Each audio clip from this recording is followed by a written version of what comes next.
very fascinating about Angkor Wat is that when you look at some of the temples within this area, and there is one, for example, called Bakse Chamkrong. Oh my God, it looks exactly like the step pyramids in Mesoamerica.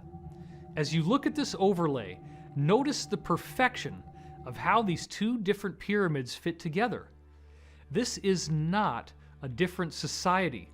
This is a unified culture. But wait a minute, we've got Mesoamerica and we've got Cambodia. They're separated by the vastness of the Pacific Ocean, and yet they're using exactly the same architecture. The elongated skull physiology has been found all over the planet. We see it in Boskop, South Africa. We see the same type of remains being dug up in a dig in Siberia in a town called Omsk. We also saw reports that the Mongolians, or the Huns, as they conquered going west, had these strange elongated skull features as well. We see these skulls in the tombs of the elite in Europe. And then, interestingly enough, you have a different strain that we find in the Americas, both north and south. I find it very fascinating that this evidence is hidden out in the open. We see these elongated skulls all over the world, but we don't ask the deeper questions. This becomes a very important question of how the modern-day Illuminati, deep state, or cabal actually do believe that they are the remnant of these people with the elongated skulls. The deep state consists of the Rothschilds, the British royal family, the Vatican, and the Chabad cult, which many Jews do not consider to be Jewish. They consider it to be a Khazarian criminal organization. The secret societies are higher than the countries in terms of the loyalties of their membership. Whether it began with with stellar civilizations, I've met someone who purports to be from a stellar civilization, and I've been informed they don't like the term extraterrestrial. They prefer stellar civilization.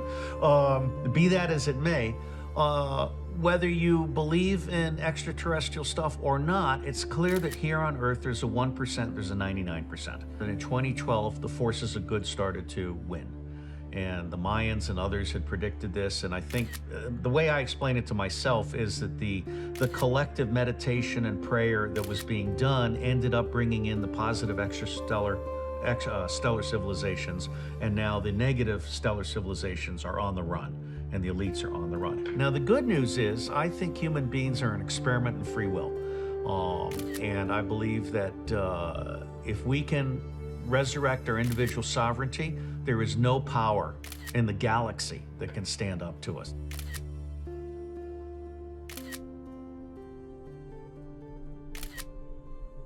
As I got older, there was another series of high strangeness events that took place.